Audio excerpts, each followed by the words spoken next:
Y ahora sí es un gusto recibir al senador del Partido Nacional y ex ministro del Interior, Nicolás Martinelli. ¿Cómo anda? ¿Cómo andan? Buenas tardes. ¿Todo bien? Bien, ¿y ustedes? Todo en orden, todo en orden. Bueno, algunos temas para hablar contigo, Nicolás. Recién comentaba Bambino, una entrevista que realizaron hoy en la radio al fiscal Fernando Romano. También fue sabido, de hecho hasta Sin TV le pegó al ministro del Interior, Carlos Negro, por decir que el operativo del Clásico fue perfecto, que salió todo bien, salvo ese policía herido y otro policía también herido, es decir, fueron dos. Uno que perdió un testículo y hubo que reconstruirle el pene. Yo leía un periodista deportivo que con ingenio dijo que el responsable del operativo de seguridad en Dallas, Texas, en noviembre del 63, dijo, estuvo todo bárbaro, salvo ese balazo que mató el presidente Kennedy. Más o menos lo mismo, ¿no? Salvando las distancias, pero vos lo cruzaste a Negro y también te llamó la atención esa frase, ¿no? Creo yo un poco feliz del ministro. Sí, así es. Yo creo que, como vos decís, fue una frase muy poco feliz, que además nos retrotrae a la época de Bonomi con el clásico de la garrafa, que Bonomi también ese clásico dijo exactamente lo mismo, ¿no? Que había sido un clásico que había salido perfecto o exitoso desde el punto de vista de la seguridad pública, y sin embargo hasta el día de hoy estamos hablando del clásico de la garrafa. Pero además creo que hasta el propio presidente Orsi tuvo que salir a enmendar ese dicho del ministro de Interior, cuando dijo que no puede ser que se hable de un operativo perfecto cuando precisamente tenés dos policías que salieron lastimados y uno de gravedad, ¿no? Que terminó en CTI, intervenido como tú mencionabas. Pero bueno, en definitiva hay mucho para trabajar en ese aspecto, hay cosas que se venían haciendo de antes, cosas que habrá que hacer ahora, que con mucho gusto podemos discutirlas o conversarlas, ¿no?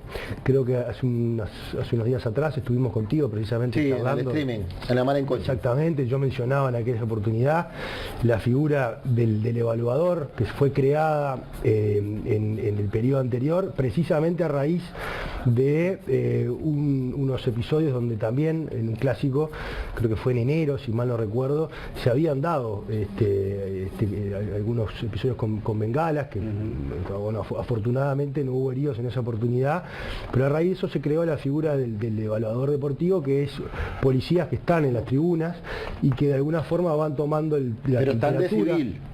Por supuesto, están de civil, no es menor, ¿no? Están como una suerte de infiltrados, claro, corredores, que van tomando, midiendo la temperatura de lo que está pasando en cada una de las tribunas, pueden ir alertando precisamente cuando se empiezan a ver escaramuzas entre las barras del mismo cuadro, cuando hay una bandera que se robó y se va a colocar, cuando hay algún arma blanca que se visualiza dentro de la tribuna o algún arma de fuego, o también en estos casos cuando hay bengalas. Y esta figura precisamente lo que tiene es que alertar al jefe del operativo, y el jefe del operativo poner en conocimiento al veedor de la AUF, ¿no? Para que se tomen medidas. Una de las medidas puede ser avisarle al árbitro para que suspenda provisoriamente el partido hasta que se solucione lo que sucede en las tribunas, o que en definitiva suspenda el partido si lo que sucede en las tribunas requiere una intervención policial y que no se va a resolver en el corto plazo.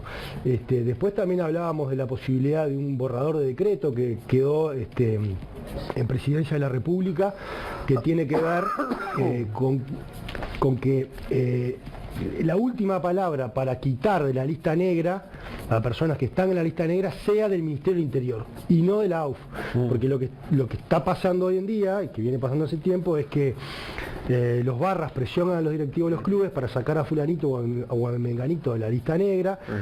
Los clubes le piden a la AUF, y entonces al final del camino hay gente que termina saliendo de esa lista negra por esas presiones a dirigentes. Entonces la forma de evitar eso es que la última decisión recaiga sobre el Ministerio del Interior, para que el Ministerio del Interior pueda decir no, esta persona no se saca, y de esa forma vos descomprimís también la presión que pueda recaer sobre los dirigentes del fútbol.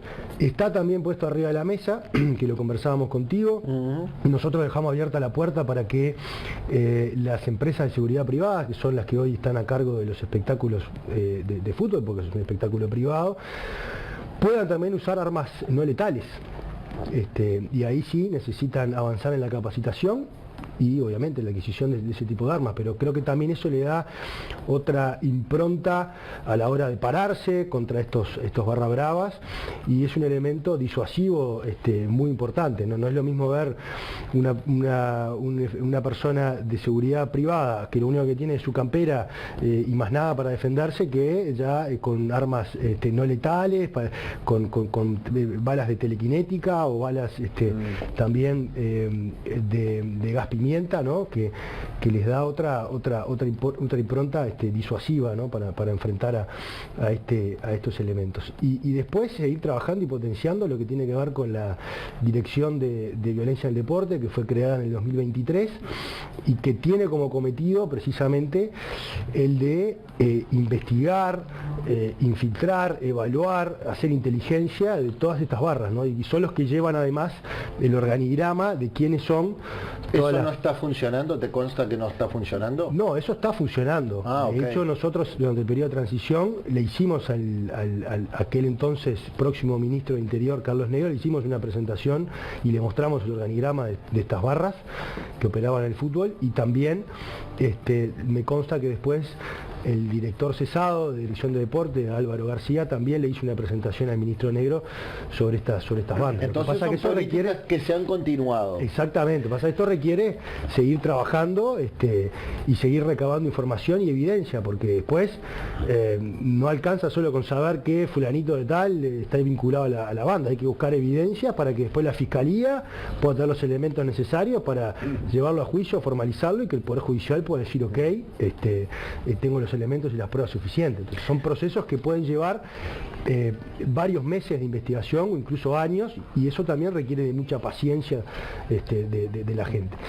Y por último, no quiero monopolizar, pero por último está el sinceramiento, lo que tiene que haber dentro del ámbito de los clubes y los dirigentes y de la AUF, también para modificar algunas normativas que son necesarias, ¿no? Cuando nosotros miramos, bueno, qué pasó en Inglaterra con los hooligans, cómo lograron, bueno, ahí fueron muy severos con las sanciones. Ahí hubo quita de puntos importantísimas, y ahí también hubo descensos en los casos que las faltas eran muy graves. Esos eran hinchas violentos. Acá estamos hablando de narcotraficantes y delincuentes. Es diferente el barra uruguayo o argentino a los hooligans, que eran hinchas violentos. Acá no se nada sacando puntos o metiéndole sanciones a los clubes. ¿Por qué? Porque eso es lo que busca el barra. El barra, ¿qué hace? Genera desorden, le pide al dirigente. Nosotros necesitamos indumentaria, camperas, dame camperas porque necesitamos vender, necesitamos viajar, necesitamos plata para los viajes, necesitamos plata para la estadía.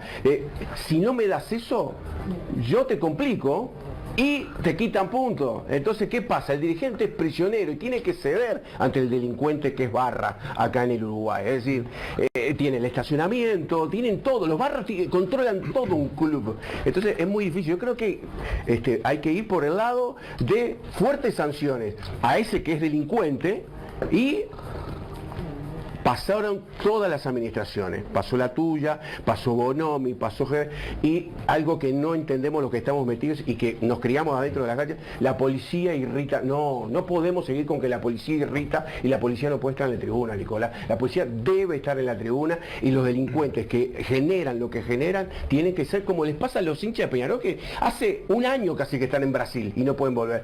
Y ahí las leyes son duras, chao. La macaneaste adentro y con una tobillera y no puede salir.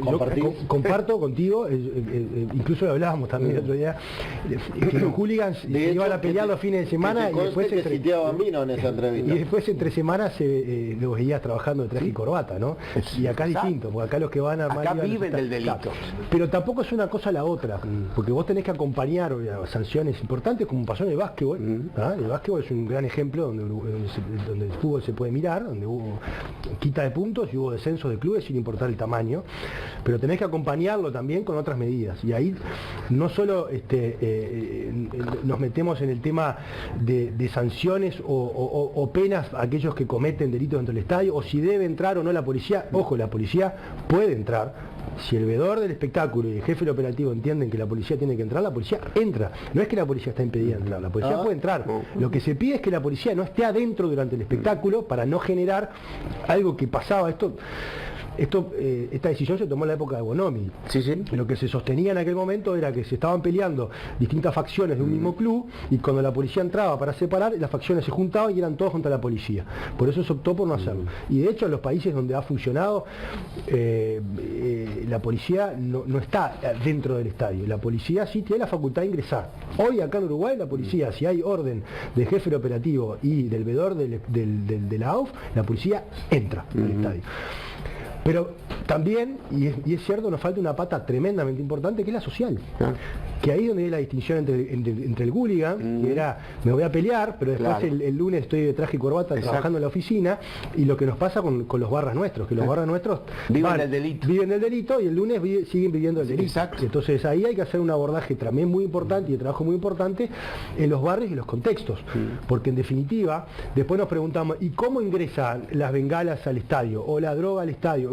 Si hay controles, si hay bueno, porque hay gente que está amenazada, no solo los dirigentes del fútbol están amenazados, está amenazado el que vende el pancho, la cerveza, el pop, el café, los proveedores de los caterings del estadio también. Esa es una puerta de ingreso que en realidad hoy nadie controla, porque tampoco la policía puede estar 5 o 6 días antes yendo al estadio y clausurar el estadio para controlar todo lo que entra y sale. Ahí hay una responsabilidad también de la CAFO, de los clubes, de la AUF. Hay otras organizaciones que también tienen que hacer un control mucho más fuerte. Y si no pueden, bueno, hay que sentarse en una mesa a tratar de encontrar puntos de encuentro con la policía para ver cómo se los puede ayudar, en definitiva, a evitar que estas cosas ingresen por esos caminos. Pero el fondo del asunto, estoy de acuerdo contigo, que es un tema social al abordar, muy importante. Fíjate vos, hoy de mañana en la 890 hace una nota con el fiscal Romano. El fiscal Romano ampliaba algo que él había adelantado en Telenoche 4, y él decía que los barras que fueron a matar a Fiorito a Santa Lucía les dieron 25 años de prisión, 25 años de cárcel, están libres y van a los partidos. Yo tengo documentos fotográficos de que esos hinchas que deberían en este momento estar presos están adentro de la tribuna.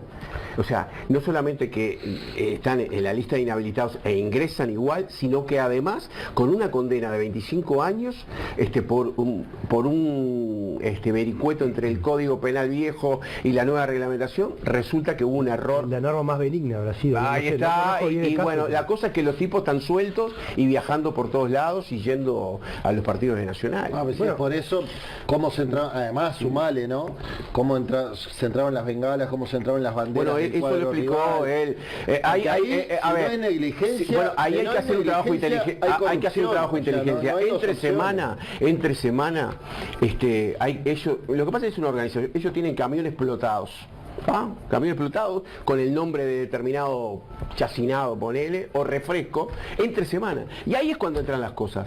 Entre semana, porque es el camión que está explotado y adentro trae todo y entran, porque le abren las puertas y ahí es donde se mete todo. Entre semana, lo que entró el otro día, olvídate, no entró el mismo día del partido. Exacto. Ya estaba dentro del estadio. Sí, muchas veces pasa, la policía hace previo al partido, va con el K9, que son los perros, controla, hay un inspección del estadio, y ahí a veces se encuentran cosas. Claro. No son cosas que ingresaron ese día, obviamente, son cosas que ingresaron algunos días antes, que permanecen ahí en algunos pozos negros o en los baños, donde sea, esconden, y bueno, se hacen esas inspecciones, pero estoy de acuerdo con que en definitiva hay algunas líneas de investigación en lo que tú mencionabas. Y después con respecto al tema punitivo, si hay que aumentar las penas, yo estoy de acuerdo, si la solución pasa por eso, me parece que hay que mandar una norma al Parlamento y aumentar la pena a los que dentro de un espectáculo deportivo cometen este tipo de delitos. Ahora, no nos olvidemos también que tanto el ministro Negro como este gobierno tiene una mirada menos punitiva en ese sentido, ¿no? Lo han dicho en varias oportunidades, ¿no? Dicen que no pasa todo por reprimir. No tanto reprimir, yo creo que ahora con la palabra represión se están haciendo un poquito amigos, pero no quieren generar... Pasaba en el último gobierno de Frente Amplio que represión a la izquierda... En el último sí, pero yo creo que ahora aprendieron, todos aprendimos, que represión y causas, enfoque dual, es el camino a recorrer. Sí. Pero no quieren aquello de la no me sale ahora la palabra técnica, pero que haya elevar las penas, porque después según ellos eso genera problemas en las cárceles, o sea, es todo como un... Pero en definitiva, si la solución de otros países y la evidencia indica que a estos tipos hay que darles más pena, como el ejemplo que tú ponías del caso de Ferito, entonces en definitiva, bueno, transitemos ese camino, que no nos tiemble el pulso a los que somos tomadores de decisiones de tomar ese camino. Me parece que hay una cosa además que acá hay que tener en cuenta, que esto no se trata solamente del espectáculo deportivo puro y duro durante el tiempo que transcurre, se trata de las zonas y los barrios en el estado que quedan, en las condiciones. Yo soy vecina de un barrio en el que estoy rodeada por 2 estadios, realmente hay días que no se puede salir a la calle, es un peligro, bueno, lo veíamos, que acampan en las puertas. Sobre cómo es vivir en algunas partes. Me pasó de pasar por la puerta de un club un día que había ganado ese club con mi auto porque venía y tenía que atravesar sí o sí, y me apalearon el coche y habían ganado. Si hubieran perdido no sé qué hubiera pasado. Sí, a veces te toman las plazas públicas, las plazas cerca, por ejemplo, del Estadio Nacional, hay algunas plazas que los vecinos ya no las pueden disfrutar porque de todo eso la policía tiene trabajos de investigaciones y bueno, hay que esperar los avances de esas causas. Nicolás, te quiero sacar del fútbol. Hablábamos, claro, porque estamos ante el último ex ministro, el último ministro del Interior del gobierno pasado. ¿Has visto una impronta nueva del ministro Negro? ¿Has visto nuevas ideas? Voy a citar nuevamente al streaming, pero ahí decías, no he visto nada nuevo porque falta un plan de seguridad pública. ¿Qué es esto? Sí. ¿Cómo se traduce? A ver, yo lo que he dicho es que hay luces y sombras, ¿no? Entre las luces me parece que es bueno que el ministro de alguna forma haya abrazado esto del enfoque dual y tratar de continuar algunas de estas políticas. Eso me parece que está bueno porque nos paramos ya en una suerte de madurez política de todos los sectores y de todos los partidos para decir, bueno, hay cosas que no las vamos a solucionar si no tenemos una mirada a largo plazo, con políticas de Estado. Y eso está bueno. Incluso lo vi en Ana Juanche, la directora del Instituto Nacional de Rehabilitación, cuando compareció hace unos días atrás a la Comisión de Seguimiento Carcelario, donde también habló de todos los programas que se iniciaron en el periodo anterior, incluso el libro blanco, y manifestó el interés de poder continuar con esos programas, muchos de ellos basados en la evidencia y que están dando buenos resultados. Ahora, la realidad también es que el ministro Negro, en las oportunidades que compareció al Parlamento, en su presentación, lo único novedoso es la convocatoria a un nuevo acuerdo multipartidario. En cada una de las 3 oportunidades que salió en su conferencia de prensa, dijo vamos a convocar un acuerdo. Pasaron 3 meses desde la primera comparecencia, todavía no tenemos ninguna invitación formal para sentarnos en una mesa a trabajar, y me parece además que es importante hacerlo ahora, porque se nos viene la ley de presupuesto. Y la ley de presupuesto, si algunas de las propuestas que salen del acuerdo multipartidario necesita presupuesto, es la instancia, porque además vos vas a tener el acuerdo de todos los partidos políticos, ¿verdad? Y que sabés que te van a acompañar la medida y que te van a dar el presupuesto necesario. Entonces, creo que estamos en un momento bisagra y que hay que tener mucho cuidado de que no nos pase por arriba después la ley de presupuesto y que no logremos antes generar los acuerdos necesarios.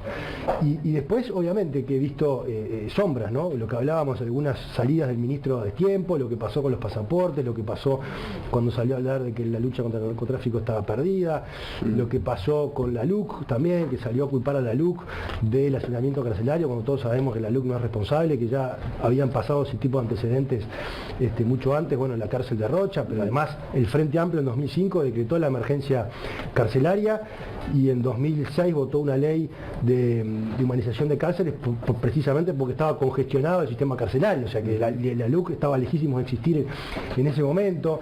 También se equivocó cuando salió a hablar de las certificaciones médicas diciendo que había 20.000 policías certificados, cuando es una cifra absolutamente absurda.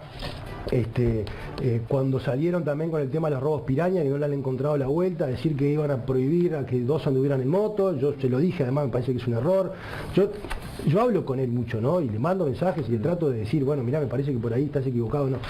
Pero he visto un ministro sí agradecido, porque tenemos un buen diálogo y tenemos una buena relación, pero poco receptivo a aceptar las sugerencias de mi lado. Y por eso yo he dicho que me parece que está mal rodeado. Su ministro está mal asesorado, mal rodeado, y que en definitiva la gente que tiene a su lado, no hablo de los técnicos, no hablo de los Rojí, de los Sanjurjo, Ana Viña, esos están para algunos vienen de la gestión anterior, ¿no? Todos vienen de la gestión anterior. Sí, por eso. Sanjurjo estaba con nosotros en el ministerio, pero Rogido y Ana Viña estaban trabajando en informes.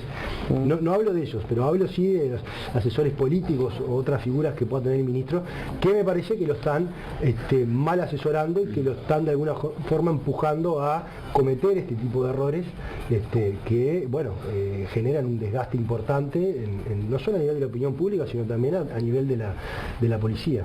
A mí hay un tema que me tiene un poquito preocupada, que el ministro lo ha sobrevolado 2 o 3 veces en la prensa y no ha terminado de bajar la tierra, pero en realidad me preocupa porque me preocupa un poquito el concepto y quiero saber tú qué opinás.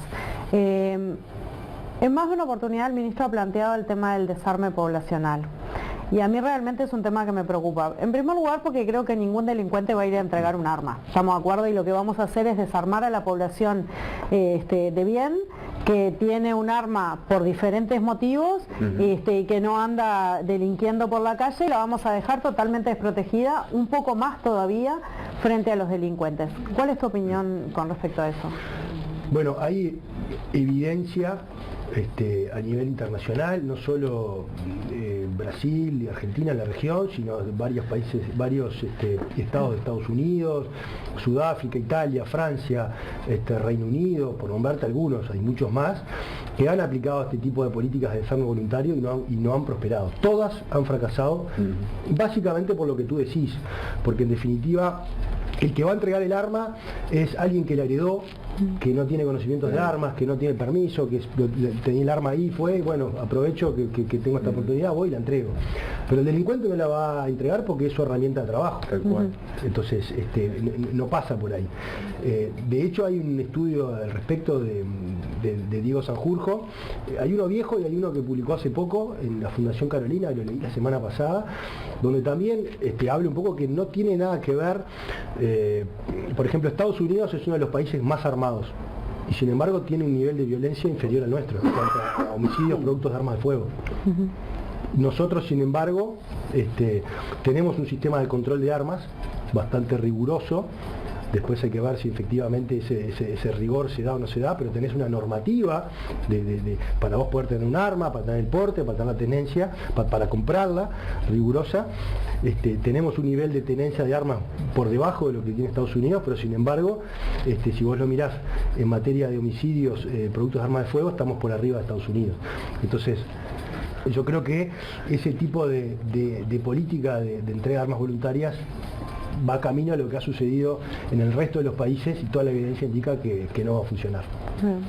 Pasa también, como te mencionaba al inicio cuando te presentábamos, Nicolás, lo que pasa en algunos barrios donde es notorio y vale reconocerla que hay una presencia fuerte del Ministerio del Interior desde la gestión anterior, desde la tuya y desde la anterior del ministro Larrañaga, me refiero a Malvin Norte, donde además yo estoy ahí, veo lo que sucede en cuanto al operativo y a los resultados. Lo último que ves ahora con esos motoqueros con los que te cruzas habitualmente cuando andas en la vuelta del Hipólito Yrigoyen, que ahora manejan armas automáticas, que se graban videos amenazando que van a pudrirla toda, y vos te preguntás, a pesar de los helicópteros, de la presencia en las calles donde hay patrulleros que muchas veces les piden documentos a los trabajadores que salimos, nos piden documentos porque estamos documentados, no tenemos ningún problema, le entregamos el documento. A pesar de todo eso, todavía hay una sensación de miedo instalada en la población absolutamente real y tangible, que es que salís y no sabés qué te puede pasar, porque si te cruzás con un motoquero de eso, con una arma automática, corres más que graves riesgos. ¿Qué evaluación haces de eso? ¿No se pudo? ¿No se puede? ¿Hay zonas con las que no se puede? No, a ver, primero, yo repito lo que siempre he dicho, es que la policía entra a todos los barrios. No hay barrio donde la policía no entre. Ese es un mito que no sé de dónde surge, pero en definitiva nosotros durante mi gestión cambiamos lo que eran los famosos operativos que hacía la época de Bonomi, ¿no? Esos operativos de saturación. Que iban durante unas horas a un barrio, sí, lo abordaba la policía, nadie entraba y nadie salía sin mostrar la cédula y después se iban. Pero el barrio quedaba desolado, solo. Por un momento estaba la esperanza, vino la policía, después se iban. Nosotros cambiamos ese concepto. Hicimos operativos de intervención. ¿Qué implicaba eso? Íbamos al barrio y nos quedábamos en el barrio. La policía tenía presencia las 24 horas del día con equipos blindados, de GEO, de la Guardia Republicana, de inteligencia, de investigaciones, y además empezamos a trabajar, y el ejemplo de Malvin es un caso, porque fue uno de los que tuvimos intervenidos, toda la zona de Boximerino, y empezamos a trabajar con los liceos públicos y las escuelas de la zona, porque particularmente, yo sé que te preocupa porque sos vecino, en la zona de Boximerino lo que nos pasaba es que la enorme mayoría eran menores de edad. Sí. Entonces, teníamos un problema con los fiscales y los jueces de menores, que no tenían el expertise o la experiencia para resolver esos temas. Porque para nosotros era un tema, bueno, este gurista con un arma, o este gurí entramos con el auto y están tirando piedras a los autos, a los patrulleros, y la solución desde la Fiscalía o del Poder Judicial era, ok, entrega al menor a los padres. ¿Me explico? Sí. Entonces, muchos están presos, ¿no? Los padres ni están ahí. Bueno, hay de todo. También hay de todo, es cierto. Sí. Hay padres que están presos, hay abuelos que están presos, pero en definitiva la solución era entréguele el menor a alguien que tenga que se haga cargo, o el que tenga la patria potestad, o que se haga cargo de ese menor, sí, y el menor volvía menos de 24 horas, de vuelta al barrio, de vuelta a su casa y de vuelta a tirarle piedras a los patrulleros o a robarle a cualquiera que pasara por esta calle que se asfaltó, que pasa por el medio de Boximerino, sí, y que en algún momento se hacían esos robos, ¿te acordás que los menores, bueno... Sí, los robos tipo piraña, entonces, una cosa así. Exactamente, entonces, los robos piraña, exactamente. Entonces, en definitiva, yo lo que avancé fue en juntar, me acuerdo que hicimos una reunión con los fiscales, vino Mónica Ferrero, vinieron los fiscales de adolescentes y tratamos de explicarles cuál era la situación y tratamos de pedirles que nos ayudaran. Sí, pero es como todo, a veces tenés fiscales que van más para adelante y otros que no van tanto para adelante. Entonces, cuesta terminar de resolver los problemas ahí, en parte por esta situación que yo te estoy contando. Y en ese caso, a ver, la omisión de los deberes de la patria potestad, porque en definitiva los chicos que eran menores estaban ahí porque había un adulto responsable que no estaba cumpliendo su función. Exactamente, pero volvemos a lo mismo. Le cuesta mucho a los fiscales solicitar la formalización de padres por lo de la patria potestad, porque ellos lo ven, primero que no son los casos más importantes que tienen, porque de repente tienen otras cuestiones más importantes y estos casos quedan ahí. Le tiró una piedra a un patrullero. Está bueno, pobre, está.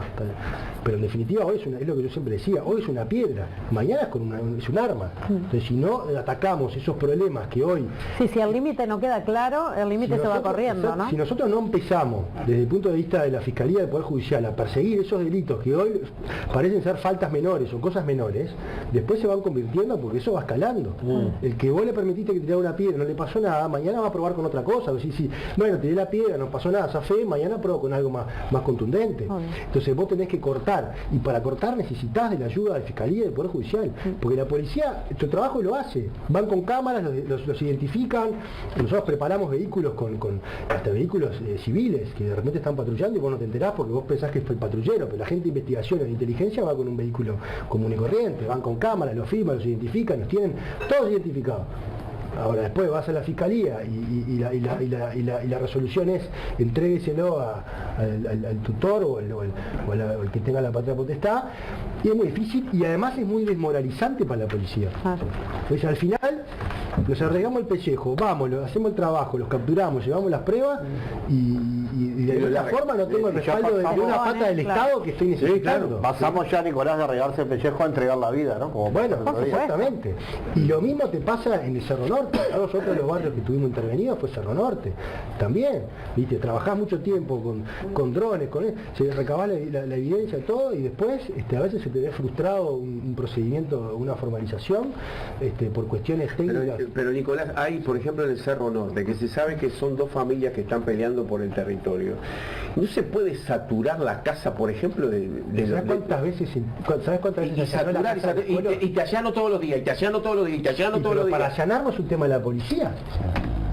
Sí, es un tema de la justicia. Bueno. Y bueno, todos los días que el juez permita allanar, cansar, o sea, saturar, porque porque dice, se sabe que es la lucha entre dos. ¿Sabés qué pasa? Que esa lucha entre las dos bandas narcos, y vos ibas de repente por Luis Alberto Herrera y la Rambla como pasó, y de repente el ajusticiamiento era ahí. Te das cuenta que salen del barrio. Trae su problema porque cuando salen del barrio están vulnerables. Que puede tocar cualquier lado. Exacto. Pero yo estoy 100% de acuerdo contigo. De hecho, me acuerdo de haber también hablado con Mónica Ferrero en alguna oportunidad para pedirle que ese tipo de conflictos lo aborde un solo fiscal.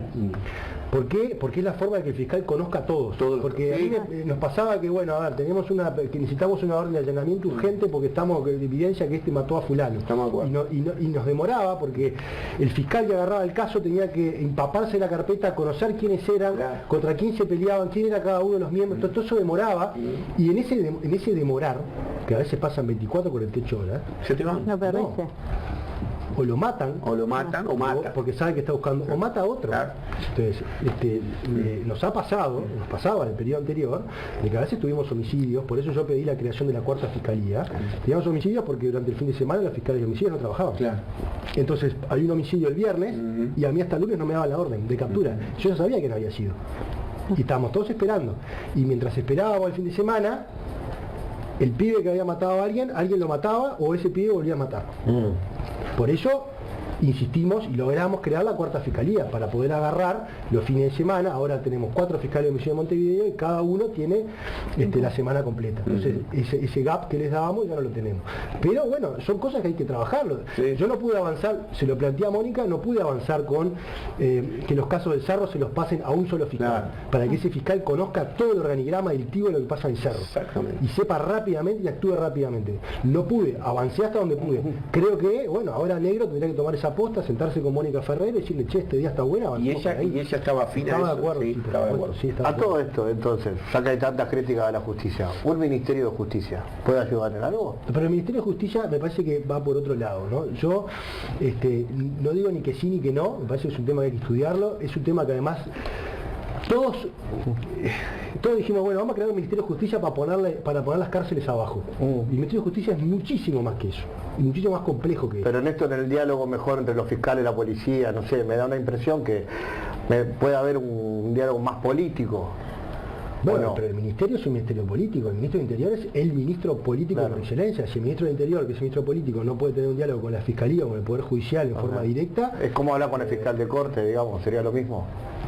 Yo me juntaba y hablaba con Mónica Ferrero toda la semana, y además teníamos reuniones presenciales, no solo yo, la directora general las tenía, el director de la policía las tenía, con el Poder Judicial lo mismo, yo iba a visitar al presidente del Poder Judicial, o sea, yo no sé qué está haciendo Negro ahora, pero tenés que tener esos diálogos semanales, porque es la forma de ir mejorando e ir además aceitando procesos que a veces en la práctica no funcionan, y bueno, vos tenés que ir corrigiendo. Lo que sí estoy de acuerdo es que me parece que hay unanimidad para que el INR, el Instituto de Nacional de Territorios, sea un servicio descentralizado. Creo que eso es un paso importante.